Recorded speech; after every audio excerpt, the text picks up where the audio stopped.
Oh, what is up, you guys? It's Some Young Guys. What's up, everyone? I'm Lemac. I'm Carlos. And this is Some Young Guys, just trying to solve the world's problems in a podcast. Welcome back. Glad to have you guys here again. Absolutely. We just hit a gnarly leg day as usual. That's what we did. Is that what we did last time we podcasted?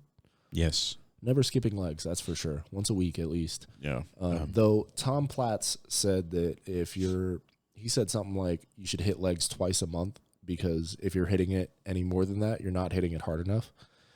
And I don't know about all that. Twice a month. But that's Tom Platz. Have you seen Tom Platz's leg workout? Oh, yeah. I mean, I tried insane. it once, and I was trembling out of there.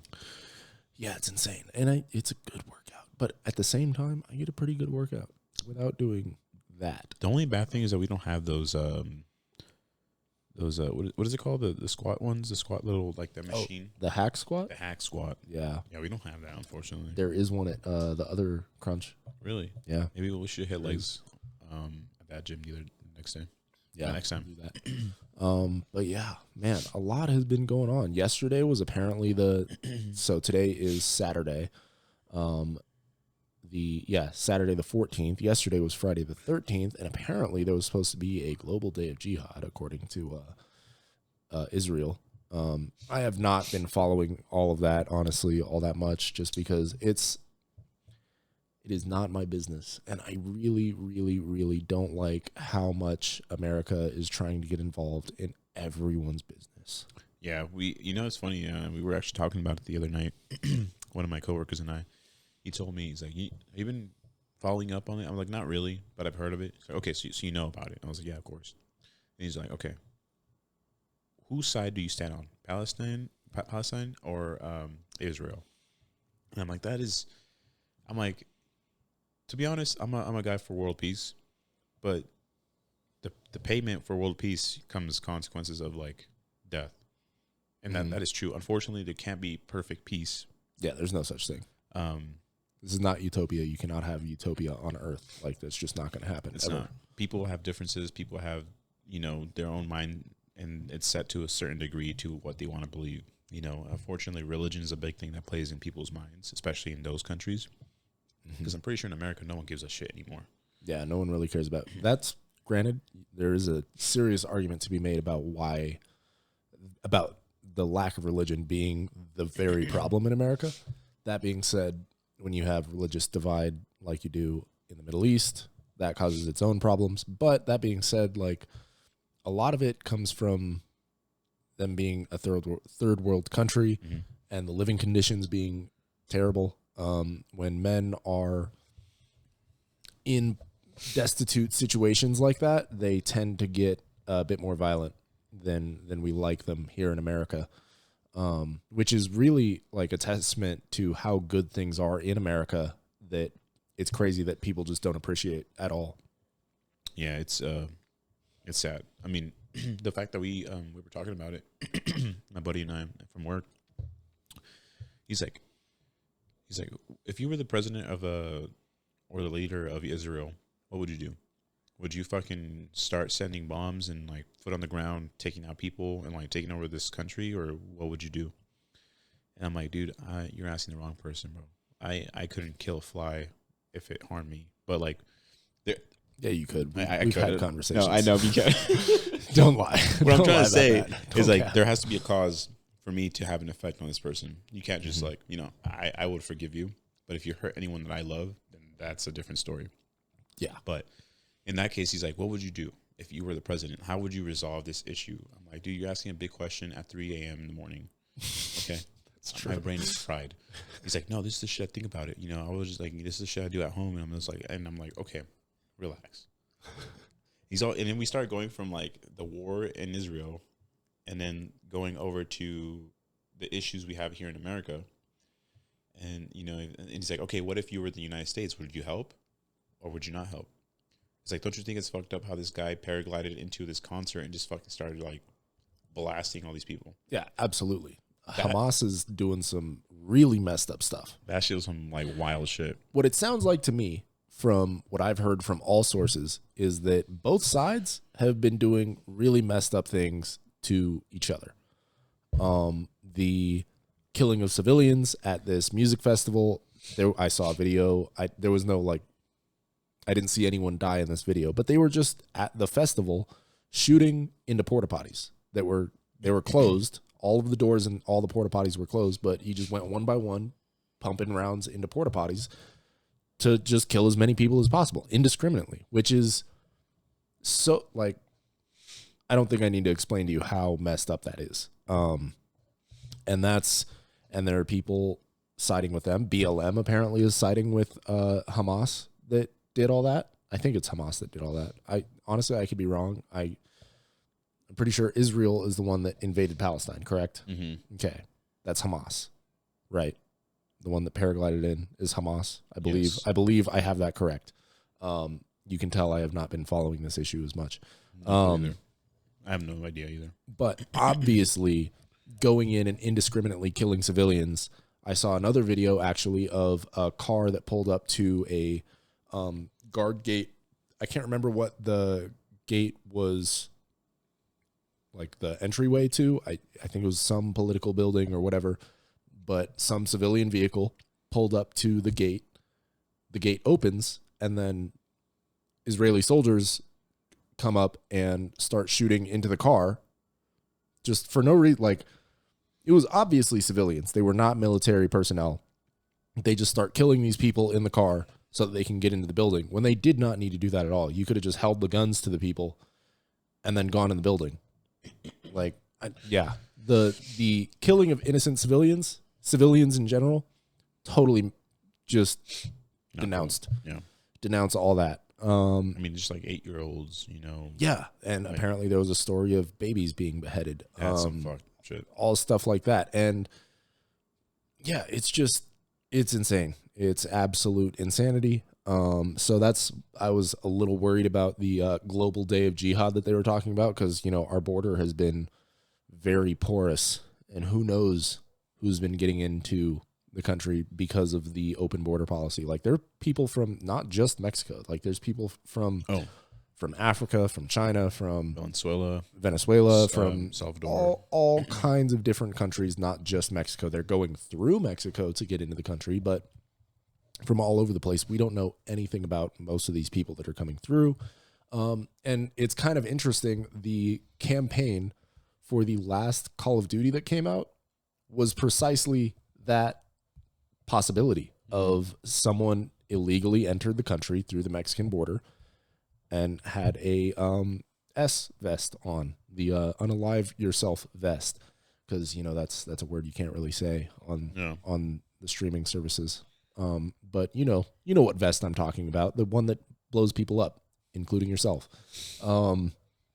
Yeah, that was the plot of the last Call of Duty campaign. Was that, well, that was one part of it. That wasn't the entire plot. But anyways, that's besides the point. The fact that was in the game, and we know like they use all kinds of, predictive programming in movies and TV and video games and stuff like that to kind of prepare people for what possibilities might be coming. So it's just crazy how world tensions are growing. World War III possibly, really likely going to happen. Unfortunately, I've got a family member that is preparing to join the military, and a lot of respect for that because he's plugged into what's going on in the world, and he and I talk about all kinds of different things all the time. So he knows what's up, but he still wants to join the military. That's something that he's always wanted to do.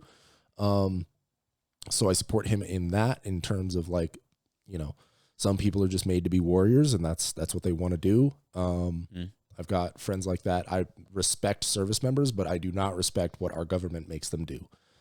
That's where I have a problem. And that's why I wouldn't join the military, because I'm not going to do what our government wants us to do. As much as I would like to get the Navy SEAL training and stuff like that, to go through all of that. And there are a lot of people that die in SEAL training and military training. People die in the training. I heard about that. Which is another thing entirely, which just goes to show how intensive the training is. There's risks and rewards to everything. If you survive, I think it's an entire, like, going through the military, seeing combat, so long as you find the right support systems to deal with whatever PTSD might come your way in the event that happens. I think being in the military is great for people to develop themselves, develop their character, develop themselves physically, develop their discipline, all kinds of different benefits to being in the military. Aside from, of course, the obvious downsides of potentially dying, coming back with PTSD, losing your friends, all kinds of different things. All of that sounds pretty awful. But yeah, so it's just, the way the world is going, it's very clear to me that there's going to be a lot more. It's going to get a lot worse before it gets better, is what I'll say, I think. What do you think? Yeah, I mean, I don't know. I feel like we're going to start hitting the wall here pretty hard. How long do you think this is going to take for us to go into World War III? Like, I think it'll happen before the election. I think it'll happen before 2024. I think no. Why not? I feel like it'll take longer. I don't think we're there yet. I don't think there has to Why do you think that though? Because I don't think people are pissed enough yet. I feel like they're mad, but they're not completely on the edge yet. What? I still feel like there's still too much good for it to be to the point where it's like, you know what? Fuck it. Who decides whether or not we go to war? Well, obviously the presidents. People in Congress and president, all of that. The people in power. Exactly. People in power. Okay. But it's like when... Who is it that you're expecting to be angry enough to send us to war? I think it will be the people start getting out of control where the government of each country can't start putting or controlling each other to the point it's like, you know what? They're starting to get stressed as well. And then it just makes them do a wrong choice of what's going to go down. Imagine American people wanting to start because I feel like the way America thinks is they need to blame someone else for what's going on.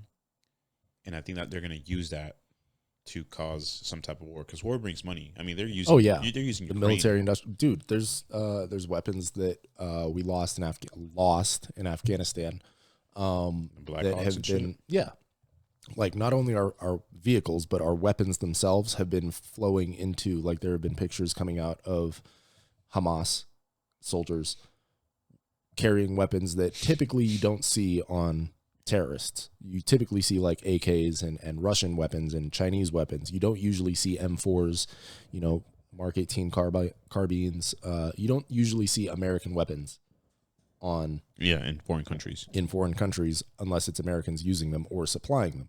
We see Ukrainians using American weapons every now and then, but we're starting to see weapons that we sent to Ukraine and left in Afghanistan funneling into this conflict in Israel. Mm-hmm. I think there was this one guy, I think his name is Lindsey Graham. He's a politician. I can't remember what exactly position he holds, whether it's Senate or Congress, but he was literally calling for war in Israel, saying that we should bomb Iran. What the fuck? Yeah, whether or not there was proof that Iran was supplying weapons to Hamas, we should just bomb them. This dude is clearly asking for World War III. And here's why I think World War III is going to happen before the next election. I don't want to scare people. I don't want to be fear-mongering. That's not what I'm trying to do, but this is just logically what I think is going to happen in the most likely scenario. We have China that wants to take Taiwan, and they see us, one, having really bad problems in terms of our military recruitment. Our military is not as strong as it was. Our leader is not as strong as Trump was, for sure. And so China and Russia both see America as very weak right now, both militarily and our country's unity or our country's identity. There's not much of a shared identity in the U.S. So the two biggest powers, aside from the U.S., are Russia and China, and they both have been kind of teaming up in terms of trade deals and things like that with BRICS, Brazil, Russia, India, China, and South Africa. That's BRICS, and they formed in 2008 because of the 2008 crisis. They saw the American dollar is not very strong, so they wanted to create their own system to eventually replace the U.S. dollar as the global reserve currency. That's pretty much why BRICS formed. Russia and China both see us as their enemy, one, and two, see us as very weak. So whatever they want to happen, especially with Biden in office, they need to make it happen before Biden gets out of office, which is it looks like Trump is going to be the one that becomes the next president. I hope so. I hope so also. However, Biden and the Democratic Party and the people in power have been trying to take down Trump for the last, since he got elected, and really hard since after he decided to run for president again. Like all of these crazy indictments, the devaluing of his property, saying that it's worth $18 million when it's really worth way more than that, because Mar-a-Lago is, first off, the land itself is worth way more than $18 million. Second, Mar-a-Lago is a functioning business that brings in about $25 million a year. If you sell a business that brings in $25 million a year, it's selling for like 5 to 10 times that. Yeah. Because that's solid income for who knows how many years, for as long as you own the business and run it well. So them saying that it's worth 18 million is really just a way for them to say that he lied about how much his property is worth. And then it's a way for them to go and seize all of his property, saying, oh, he lied about its worth, and he now owes us 200 and whatever million that he lied about. So we're going to just seize all this property of his to pay ourselves back for his lies. So even though they're the ones lying, they're projecting, which is a very common strategy of the leftists. Not leftists necessarily, but the left itself, as far as like Democratic politicians, Hillary Clinton, all the people in power. For the most part, I think that left-wing people, citizens, civilians, they don't really know much about politics. They are voting mostly on emotion. Yeah, that's my personal opinion, and it's backed up by a lot of different things that have happened in the last few years. But anyways. So people don't want to see it. People don't want to see it. Like you tell them, like Biden might have. Trump might have been someone that kind of would roast and get out of control sometimes on the mic. But the U.S. under his power, it was a lot or much better than Biden's current stage right now. Oh yeah, I mean, and people don't want to see it. They're like, yeah, but he was a fucking prick. You know, he spoke like an asshole, but he was a businessman and doing very well at before he became president. To become as wealthy as he was, he had to be good at negotiating, especially foreign relations. Like you have to, at that level of wealth, there's no way you're not doing global negotiations with various countries. So that's why he was able to cross the DMZ, the demilitarized zone, into North Korea and met with Kim Jong-un and made peace relations with them. That was big. Huge. That was insane. Like no president has ever done anything like that. Gone into, like, they very well could have just kidnapped him. Killed him. Anything. Held him hostage. That was insane. He met with Xi Jinping. He met with the Japanese president. Putin. Prime Minister. Something like that. I don't remember what the highest power in Japan is. With Putin. He started the peace agreements in the Middle East. That he had a huge, I can't remember the name of the deal, but there was a deal in place to have peace in the Middle East, and he was trying to pull our troops out. They lied to him about how many troops we had in the Middle East while he was trying to pull them out, so he wasn't able to pull out as many as possible. All kinds of different things that they did to hinder Trump from getting things done. Now, like I was saying before, Biden, it's in the left's interest to keep a Democratic president in place. Now, I think if we go to war, let me look this up just to be 100% certain. If we go to war, does the current president, stay in power even during an election cycle?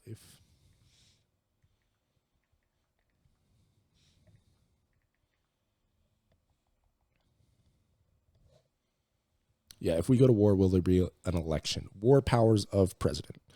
Let's see. During the continuance of a war in which the United States is engaged, the president is authorized, if he feels it necessary for the national defense and security, to direct that such communications as in his judgment may be essential to the national defense.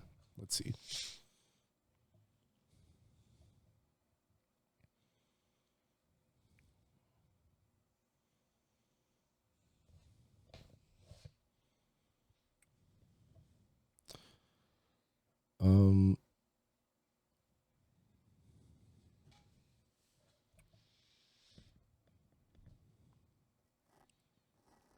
Okay, yeah. So with war powers, Biden could keep himself in office. That'd be so. And whack. so that's one reason why I think it's going to happen before the next election. Man. Not only because of what the people in American power want for themselves, because they know when Trump gets in office, he's going to try and stop the war in Russia, between Russia and Ukraine. He's going to try and make peace. The people in power make money from war. They want to do everything in their power to prevent peace. So if they can, before the election, they will continue to inflate tensions.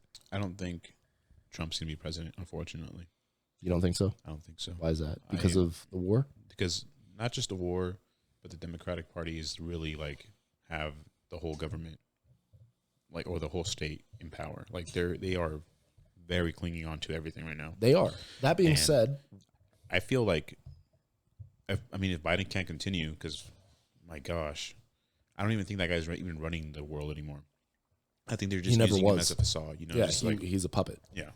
And I think whoever's running it really is who wants to decide who really runs it, because Trump is not taking no for an answer. Yeah. Like, he's going to keep fighting for. Yeah. You can't. They're going to have to kill him. The way it looks. Going to have to. It looks like Trump was like not following orders from whoever is really controlling in the background, and they were getting pissed. And that's why they caused him to be kind of canceled. You know what I'm saying? So Biden, no fucking clue where the hell that guy, that freaking vacuum Roomba. Just Biden is a Roomba? Yeah, he just yeah, no, he's not there. That's for sure. He's not in power. Like whoever is really running this country is like, man, this guy's perfect. Yeah, no, he's absolutely perfect for whoever wants to take advantage of the president. He's perfect. If you can just get a president that'll just yeah, sure. If you can get a president that's like that, you can do pretty much whatever you want if you're, in the right circles. Kamala Harris? No, I don't think anyone wants her to be president. I don't want her at to all. be president. No one wants her to be president. Even Democrats don't want her to be president. Okay, that's good. But there's a possibility that Newsom might become president, which is Newsom also not great because Newsom did terribly in California. Fuck that guy. Yeah, no, terribly. Anyways, I really do think that if we're going to enter World War III, which I think is a very real possibility, it will happen before the election. There was actually a general that released a document explaining that he thinks that we'll be in World War III by 2025 because of tensions in China, as well as tensions in Russia. And then now we have the Middle East. And so we're essentially fighting a war on three fronts. We've got the Middle East with Israel and Palestine, which it looks like we're probably going to be involved. We already sent an aircraft carrier. Yeah, one of our biggest ones. One of our biggest area. I think it is our biggest aircraft carrier. But it's just there just to make sure no one else steps in. It's like it's like, y'all yeah, go ahead. It's there to be a cop essentially. Like no one's jumping anyone. Yeah, exactly. To be a peacekeeper, I guess you could say. But I don't think the people in power want peace at all. I think that it's entirely possible we have some technology with all the alien stuff that's been going on. I think it's entirely possible we have some technology that we've been, developing and keeping under wraps, and we're saying it's aliens when it's really just something that we have. Who knows? Maybe, maybe not. I really don't know, but that's speculation. We've got, like I said, China wants to take Taiwan. That would pull us into conflict with China. Russia and Ukraine. We're basically at war with Russia, using Ukraine as, a glove to punch Russia in the face. That's essentially what we're doing. Yeah, we're using Ukraine to fight the war against Russia, and then we're also making money out of it. Yeah. So, losing a lot of money. So America isn't necessarily making a lot of money. It's the people in power that are making a lot of money. They're kind of funneling money into Ukraine that eventually gets back to them. All kinds of money laundering BS. And then, of course, we have now the war between Palestine and Israel that is huge, and it looks like we're going to get involved in. So we're already at essentially a war on three fronts. We're fighting a war on two fronts right now, but with China eventually taking Taiwan, which it looks like they're going to do, that would be a war on three fronts. And when that happens, that's World War III. That's what World War III would look like. That doesn't mean nukes yet. No, it doesn't necessarily mean nukes, but Putin has been talking about using nuclear weapons because, I mean, what is it? The UK or someone was supplying Ukraine with depleted uranium rounds, which technically is a nuclear weapon. Depleted uranium isn't. It's not like using a nuke. It's essentially a really, really dense bullet, but it is radioactive, slightly radioactive. And the reason we use those is because they're good. They're effective against tanks. Oh, yeah. Because tank armor is really, really hard and thick, but depleted uranium is so dense, hard, and thick as well that it, penetrates tank armor a lot better than regular bullets. Did you hear they wanted to use electrical tanks? Electric tanks? Yeah, they wanted to use that. It's a terrible idea. And then Trump said no. Luckily, that didn't pass. Yeah, there was a Ford released their Lightning. Yeah, the Ford Lightning, talking about it has a range of 167 miles, but when it towed, it only made it about 86 miles or something like that. Yes. And there was another truck, I think it was a Dodge Ram or something like that, of the same, towing capacity, of the same, like basically everything is supposedly the same except it was gas. And when the Lightning ran out of battery, the Dodge truck was only like a quarter of the way through its tank. So gasoline, diesel, they just store a lot. It has a lot higher energy density. We haven't gotten the technology required to make electric vehicles nearly as effective as gas-powered vehicles. That's just the problem. That being said, Elon Musk's Tesla trucks, the Tesla semis seem to be doing really well, but that's a semi, so you can fit a much bigger battery in a semi than you can in a car or a truck. I actually saw one. Yeah? Yeah, I saw one here. Well, we have a Tesla factory up the road. Right. And it was driving the freeway, and I was like, no fucking way, that's so cool. They're pretty cool. I mean, like, I like what Elon Musk is doing in a lot of areas. I think that Teslas, for the most part, are just kind of like iPhones in terms of what the hype is. It's just like, it's the name brand, and it works. It's very comfortable. They did branding and marketing very well for both iPhones and Teslas. I don't think that they're necessarily like the green, save the world type thing that a lot of people that buy them think they are. If you buy a Tesla because you think it's cool and they're fast, they are fast. And charging them is cheaper than filling up a car with gas. Absolutely, by all means. But if you think it's saving the world, you're entirely wrong, because those batteries don't get recycled. And we're using slave labor, child labor, to mine the materials to get the batteries for those. I mean, everyone is. That's what we do with our cell phones. The cell phones have the same batteries, lithium and cobalt. And then we're using child labor to build them in China. So it's child labor all around for both Teslas and for iPhones. And that's a terrible thing. I have an iPhone. I can't. I'm not trying to be a hypocrite. I wish I didn't have an iPhone. I held out for a long time. I mean, Samsungs are doing the same thing. Samsung phones, same battery and process. So, like, no matter what smartphone you get, you're fucked. It's child labor. Yeah. Like, don't get me wrong. I actually have the flip phone, but who knows? Maybe I even use that same material. Yeah. I mean, batteries in general. Lithium-ion batteries. It's just the standard battery, and lithium is primarily mined in other countries because we have a lot of Copper? No. We have a lot of regulations around mining lithium and whatnot in the U.S.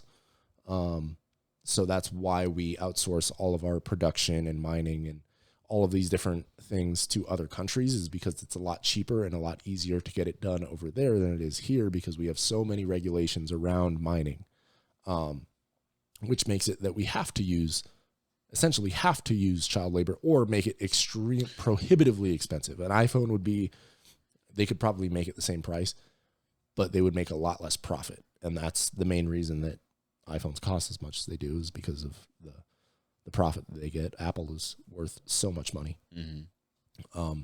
A lot of things. But child labor is used a lot for pretty much everything that we have in America, which is terrible.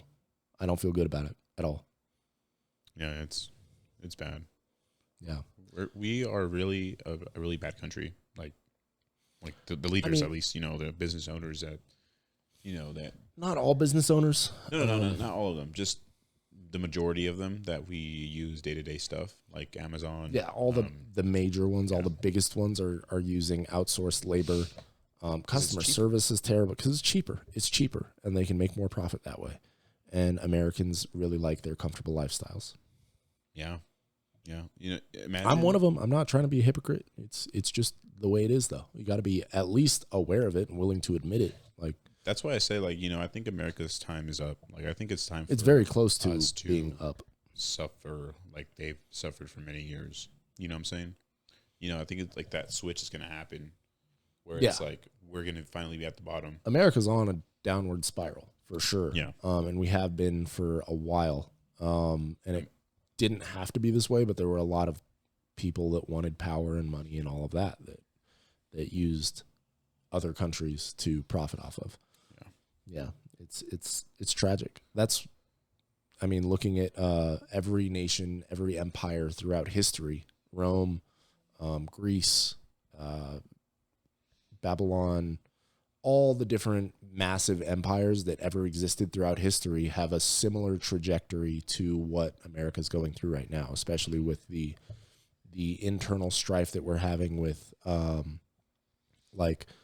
one thing that I've seen a lot is that when countries get to a certain level of decadence, one, they start the downward spiral, and on that downward spiral, they distract their populace with, carnival and festivities and cake and, all kinds of different things to distract the people from what's really going on behind the scenes. But also one thing that I found interesting is they end up focusing a lot on gender and gender roles when they get to a certain level of decadence and comfort, which is very odd because that's also what we're going through right now.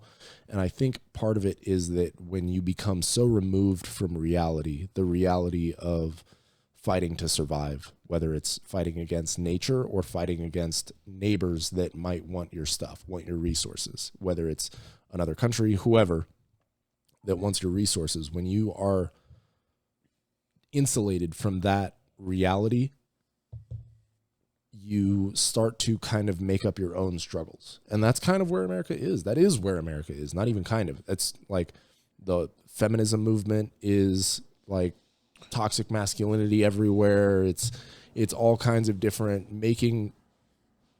there's a term,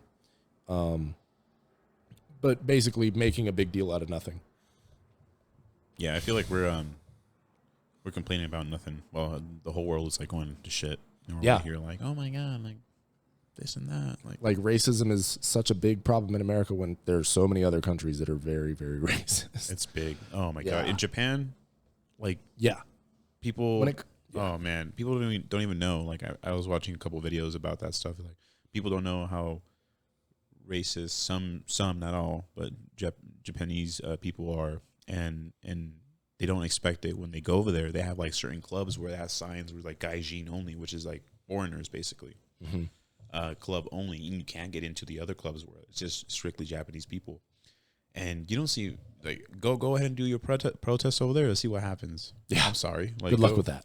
Like I get it. Like here, this is the land of immigrants, so we all kind of have to understand that like we're gonna have diversity in every corner that we walk into. You know what I'm saying? And like those people that are racist here, it's like, dude, come on, like get over yourself. This ain't like the 1400s or like the 1600s, There's definitely racism that still exists in America, of course, but it's not institutional racism like everyone is saying it is. You can come from another country and become extremely wealthy. Elon Musk is a great example of that. He's South African. Let's see, Patrick Bet-David, another great example of that, became extremely wealthy. Vivek Ramaswamy, not as much because he is technically an American citizen, but an Indian dude made a lot of money in the medical field, and then started his own market fund for investing because he saw what BlackRock and Vanguard are doing as far as like ESG and DEI and all of these different control mechanisms that they have in place to make the political actions that they want to make.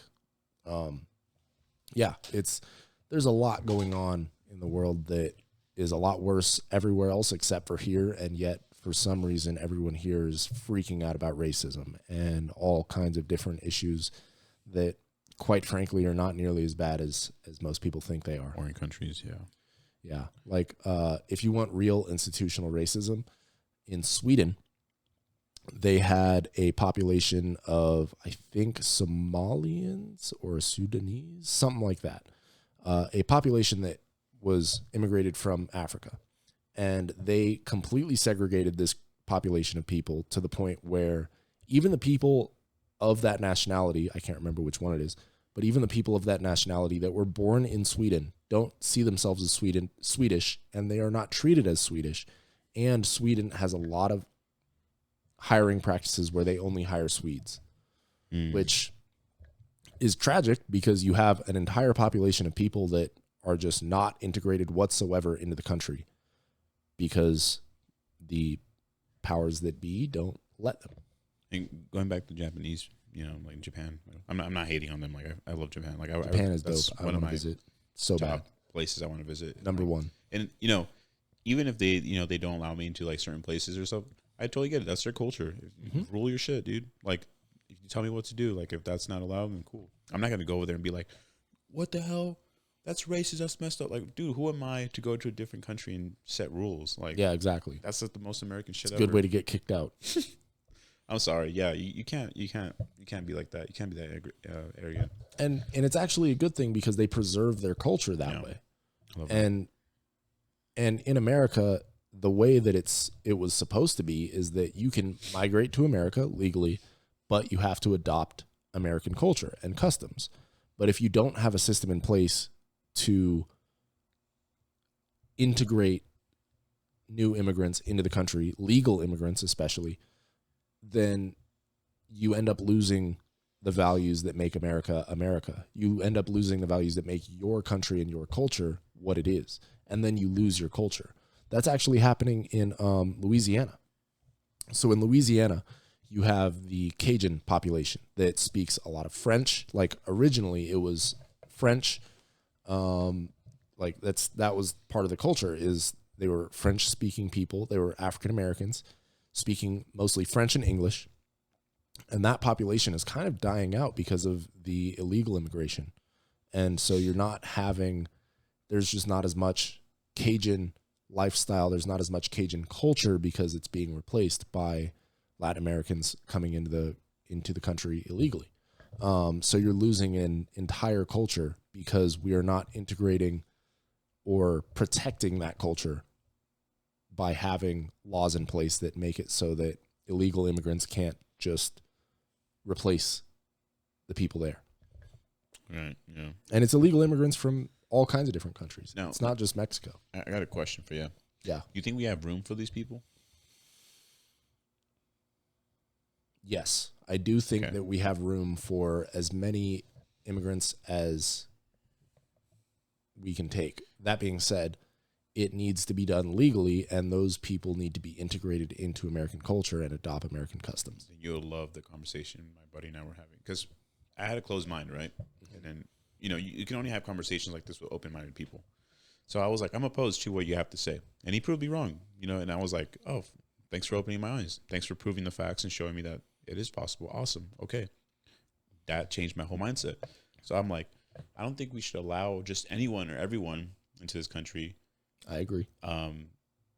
And allow all these people coming, because I don't think we have room, and it's going to devalue a lot of things that we're used to. You know what I'm saying? It's going to make it a little bit harder for everyone in this that's already been comfortable in America. He's like, yeah, but he's like, look, big dog. Funny how he talks to me. He's like, we have room. We have room in many other states, not just here in California, not just in Nevada, not just like in colonized states where there's like a bunch of people already, but like your middle part of America where it's like like Utah, what else? Kansas, like stuff like that. Wyoming. There's a lot of space in Wyoming.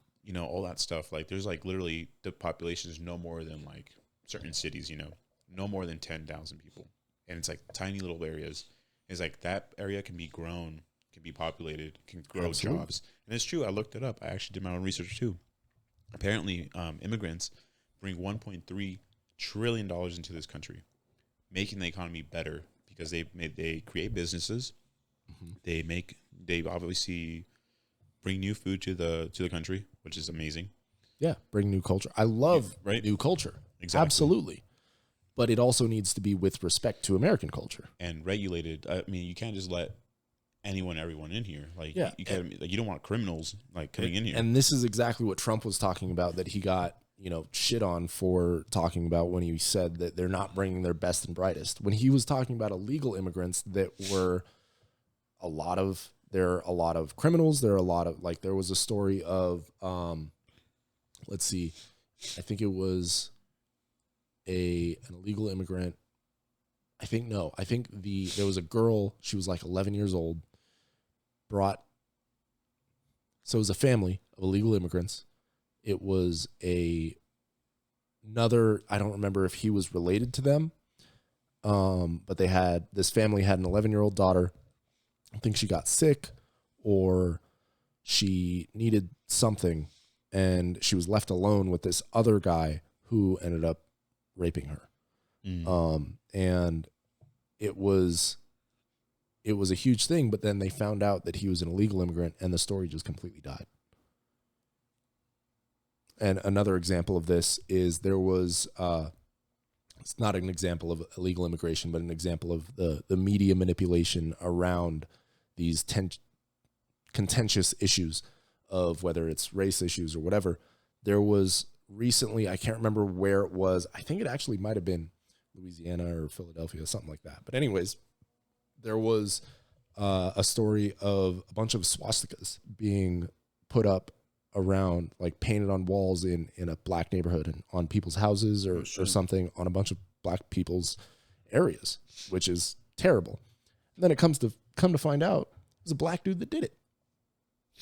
I don't know why he did it, but the story died immediately after they found out that it was a black dude. Crazy. I don't understand. Crazy. Even white people using the swastika, like the Nazi symbol. Why? Like, we literally went to war with the Nazis. Yeah, there's a whole lot with that. It's Canada applauding that one dude that was a Nazi because they were just completely ignorant to the history. They were like, oh, my bad. Yeet him out of the country. So the dude in Canada that people applauded for, the reason they applauded him is because he fought the Russians in World War II. But who fought the Russians in World War II? Who was fighting the Russians in World War II? In World War II, do you know who fought the Russians? Who were the Russians at war with during World War II? Not the Cold War. Not after World War II. Thinking about that one. Fuck. Exactly. Who were the Russians fighting against in World War II? Enlighten me. The Nazis. Oh, so yeah, kind of like Germans, right? Yeah. Yeah, they were at war with Germany. Everyone in Europe was at war with Germany. Who could he have been fighting? Like, who could he have been if you're in World War II and you're fighting against the Russians? Mm-hmm. Who are you in World War II? Are you trying to tell me who I'm asking, based on the Russians were at war with the Nazis. Right. If you're at war with Russia, are you not a Nazi? Like, would that not make sense that you were probably a Nazi if you were at war with Russia? Yeah. Oh, yeah. Because America and Russia teamed up against the Nazis. Japan actually teamed up with the Nazis because they were both Japan and Germany were both very ethnocentric, and they both saw themselves as the superior race, and they kind of had a deal with each other where, like, they would team up, fight everyone else, and then go to war with each other to see who was really top dog. That's kind of hardcore, though. It's kind of badass, not gonna lie, but in a terrible circumstance. Shut that shit down. Yeah, we shut that shit down. I tell you that much. We shut that shit down twice, very effectively. Sad, but yes. And Japan did a lot of messed up stuff in World War II. They were very, very dehumanizing things. With Unit 731 that we talked about a while ago, where they, froze people's body parts while they were alive. Like no sedative. Like they took Chinese prisoners, froze their body parts, while like no sedatives, didn't put them to sleep. They just like took these prisoners, froze body parts, and smashed them with hammers just to see what would happen. Oh my God. Just to study it. Just cause they did all kinds of horrific experiments on par with, and even it's hard to say which is worse, whether it was the Germans against the Jews Germans or did some fucked up or shit the too. Japanese against the Chinese. But yeah, there's this guy named Wendigoon on YouTube. He does a lot of different, really long videos, but explaining. He likes horror story. Anyways, he did a video on Unit 731 and what happened there, and it was very horrific what they did to the Chinese prisoners that they had to conduct human experiments to figure out how certain things worked. And apparently there's a lot of information that we learned from that, because after the war, America found out about the Unit 731 experiments, and we essentially said, all right, if you give us all of your research documents, we won't punish you for this. That's basically what happened. We did that to Germany too. We took their best and brightest scientists to make, because they were making rockets for war, and that's how NASA came about essentially, and we got into space and landed on the moon, is because we took all the German scientists from Germany that were making rockets and used them in our rocket program to get to the moon. Yeah, it was insane. Yeah. But another thing, Germany is like now is very hardcore about the Nazi thing. Like they don't fuck with that at all. Yeah, they hate Nazis. So they're very anti-Nazi. You have no idea how much they hate that part of their history. They do. Like, they do very much so. Making friends in Europe, one of the German people, they're like, oh yeah, you go ahead and mess around. You can go roast, make jokes and whatnot. He's like, one thing I do tell you to never, ever do.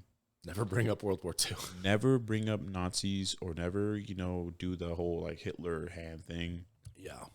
Because that's just no. That's a huge no. It's fined. like saying the N-word. It is an N-word in Germany.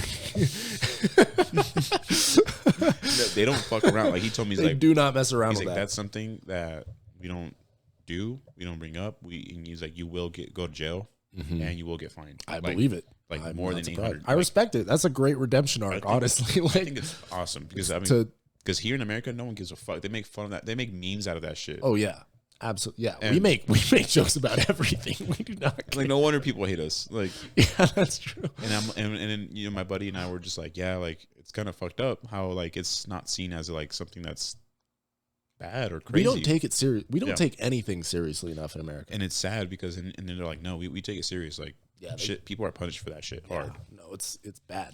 It's you can't do that. And then walking through like certain areas in Europe, I was like my buddy was telling me, he's like, dude, just imagine being in war, walking through these streets. And I'm like just thinking like about the movies I've seen and shit, like when they're walking like through Europe, getting bombed, like fighting people through these buildings where people were actually living. I'm just like, God, like imagine being in war and just being like with the battlefield, like people's homes, the country, the city, the town, everything just destroyed. Everything has been rebuilt so nicely too. Yeah. And I'm just like, fuck, man, imagine dying here. Like you're walking through an area where people died. And I'm just like, dude, that's big. Yeah. And like, speaking of Germany and World War II and how all of that kind of ended up happening, it kind of brings me back to the way that I was talking about how we're kind of on a downward spiral in America, and the currency being debased and kind of them trying to replace the U.S. currency. One of the things that led to World War II happening was Weimar Germany. That was between World War I and World War II, where after World War I, pretty much everyone, because we blame Germany for World War I. I don't remember exactly why we blamed Germany, but anyways, we did, and we fined them a lot of money. And the way that they decided to pay for their fines was to just print money like crazy. And that's how you ended up with I can't remember what the dollar was called in Germany at that time, but they printed a bunch of money, and it got to the point where people they were wheelbarrows of money to buy bread. Like imagine a wheelbarrow full of cash just to buy bread. You're using dollar bills as wallpaper. Like that's how bad it got. That's how bad their currency was. And that's part of how Hitler came to power, because he was kind of a voice for the people, where he was blaming all of Germany's problems on the Jews, of course, on outsiders, on everyone other than Germany. And the people really felt that sentiment. And that's actually one thing that I'm like very tentative about towards Trump, because he's very populist. Hitler was a very populist person when he got elected. And the way that there's a lot of blind support towards Trump, there is a lot of that. I'm concerned about that. I don't think that it would get to that point, because Trump doesn't strike me as he doesn't strike me as a Hitler type, because Adolf was he had a lot of issues. He was, mad about not making it into the art school. He was mad. He also thought that he was the chosen one, because he watched all of his, there was a story apparently from Mein Kampf where he went to take a piss or something during World War I, and he left, and while he was gone, his entire regiment got bombed, or at least like the group that he was with of like 4 or 5 guys all died, and he was the only survivor of that group. And so that kind of led to a lot of narcissistic ideas and very I'm the chosen one type ideas in his mind, because he was the only one that survived. Because there's like 2 ways you can go with survivor's guilt: is feeling bad for why am I the one alive, to the other side of it being I must be the chosen one to be the only one that survived. And so that level of, faith in Hitler that the people had, because of the way that he was able to kind of capitalize on the people's stresses when it came to the economy, when it came to all the problems that were happening in Germany at that time. I definitely see some parallels between the situation we're in today with the economy, with all of the identity politics, all the different things that are going on in America, and geopolitics, everything, and the way that people are super pro-Trump. I don't think that it would get to that with him, but that is a concern of mine. You think more of the people will be than Trump? Like, people will start feeling that way, and then once Trump is like, or like if something happens to Trump or Trump gets kicked out of office again, do you think people will start being like, okay, this is enough of this shit, let's start doing it? Like, I don't think that there would be. Do you think the people will rise up and start wanting to take power over, and that's when like a revolution will start? Not necessarily, because conservatives, the people that like Trump, for the most part, want to be left alone.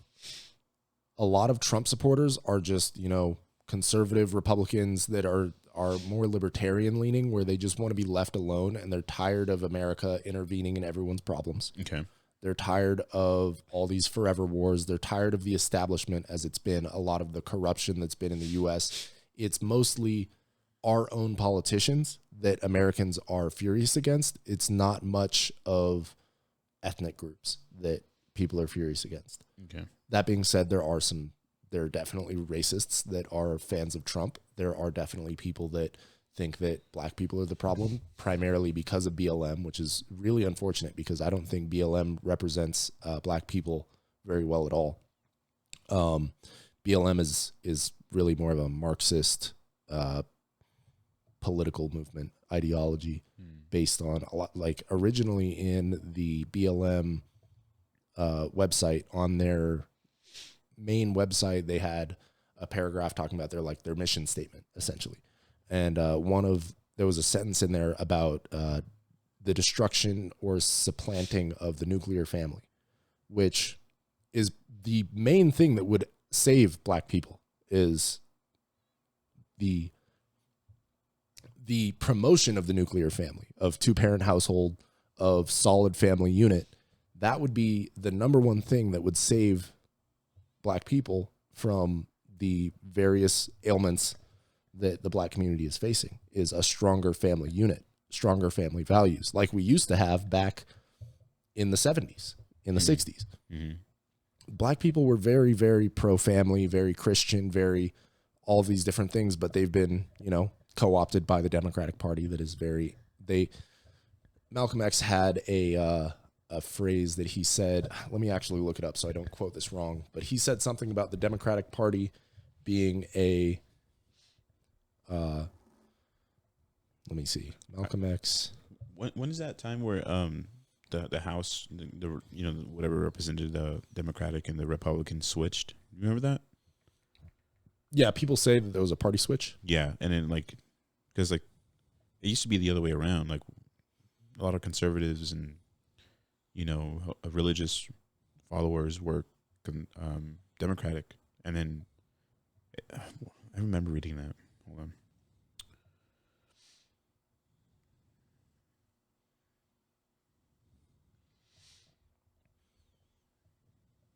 Yeah, Malcolm X said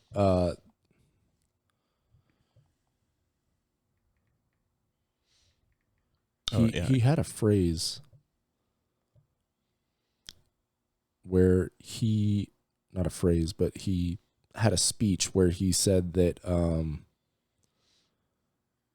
essentially the Democratic Party panders to black people, and really they offer them all these things that sound nice, that sound like they're going to help African Americans, but they end up just making things worse for African Americans. And I can't remember exactly what he said, but it was essentially that, which is very true. I mean, the welfare state is a very prime example of that, of African Americans being told that you're going to get all these things and it's going to be great for you because you're oppressed, you're victims. So we owe you all of this stuff because you're victims in this country. And yes, for a long time, African American people were slaves, and then there was not apartheid. There was Jim Crow. There were all of these horrific abuses of African Americans and black people in America. But at the same time, now we have this system in place that is essentially perpetuating the victimhood of black people instead of empowering them and, I guess, essentially forcing them to fight for themselves. Because that's really if you give someone everything, they never learn how to get things for themselves. And that's kind of what the Democratic Party has been doing to black people since Jim Crow, since the 70s. And it's just been a lot of empty promises and a lot of manipulation of the felt victimhood of black people to get them to vote for Democrats. And, there's saying that if the Democrats lost the black vote, they would never get elected again. Damn. Yeah. I think it's like if the black vote falls down by 8% towards Democrats, then they lose. What? Yeah. I can't remember exact. It's something I've heard multiple times. Again, I could look it up. We just riff on a lot of topics and we just talk forever on all kinds of different things. We're already an hour in. And so we don't do all that much research. We just know a lot of different things and think a lot of different things. So we really should prep ourselves to talk about the things that we talk about, but we don't. And we come a little unprepared sometimes. The blind lead the blind, the horror will be blind. Oh my God, no. Don't say that. It's kind of what's happening, isn't it? We gotta choose our lane, honestly. We gotta figure out whether we're gonna just be talking smack, talking about random stuff, being funny, or if we're going to talk about real issues. Because if we're going to talk about real issues, we need to do some more research, my guy. Oh my God, yeah, we do. We really do. Yeah, yeah. People are like, where the fuck are y'all? Where are y'all talking Where from? do you guys talking stand? Out of your ass. Hold on, wait a minute. Yeah. I don't think we're doing too bad. I think we have a lot of potential, but we're just some young guys. Jesus Christ.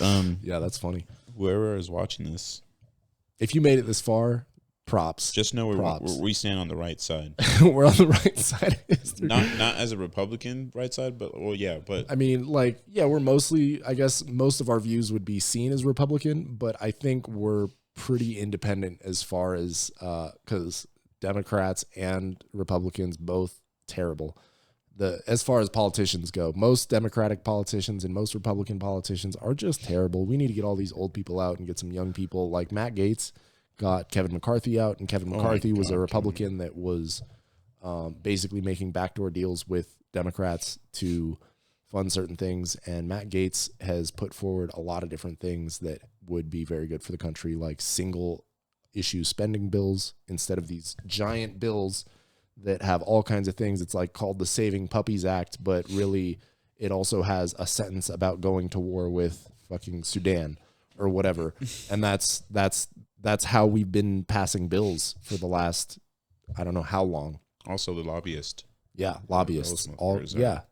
That's what I'm saying is like this single issue spending bill would be like, hey, we want funding for this specific thing, as opposed to these omnibus bills, which are a bunch of different things all in one bill that is too long for anyone to read to really understand what we're going to be funding.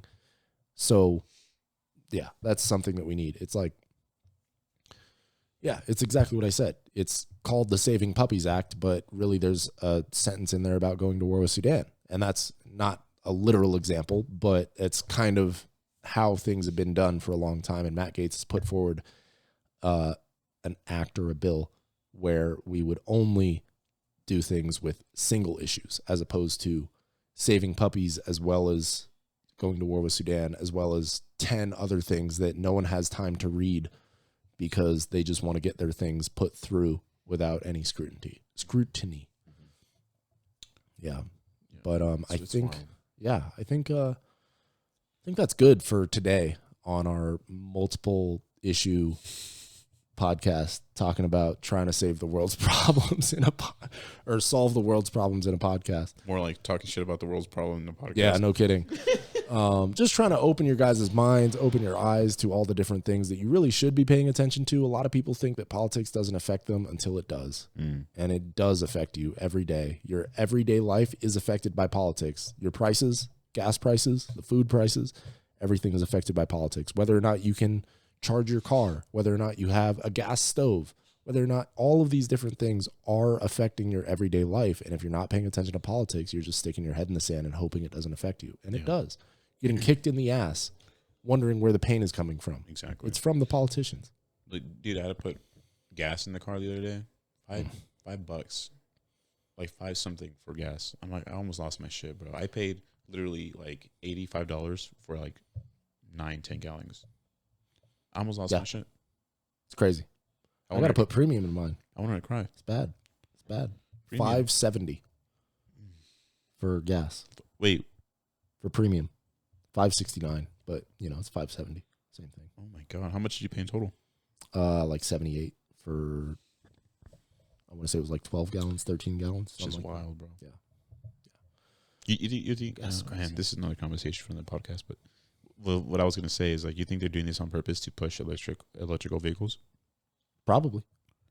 I wouldn't be surprised. Because they do want to fully use electric vehicles by what, 2035? That's not going to happen. It's not going to happen. It's just not, like, the technology isn't there, as far as we know, as far as I know. And I look at technology a lot, and I think I would know. But from what I know, there's no way that's happening by 2035. But, you know, that's 10 years away, 11 years away. Technology is getting scary, man. It is. It's AI, all this stuff. We're touching on all kinds of topics for another time. We're already an hour in. It's time to go. Yeah, we hit legs and our brains are fried. It's about 9 p.m. So it's not too late, but, you know, I had a long work day already. Yeah, I slept all day, so it doesn't really count for me. My brain's barely waking up right now. Dang. Cup of coffee, nicotine. No wonder you're so sharp. So we're over here like, talking about all kinds of stuff. Anyway. All right. It's been fun, guys. I'm Lemac. I'm Carlos. And it's been SumYungGuys trying to solve the world's problems in a podcast. Thanks for joining us once again. See you next time. Signing off. Peace.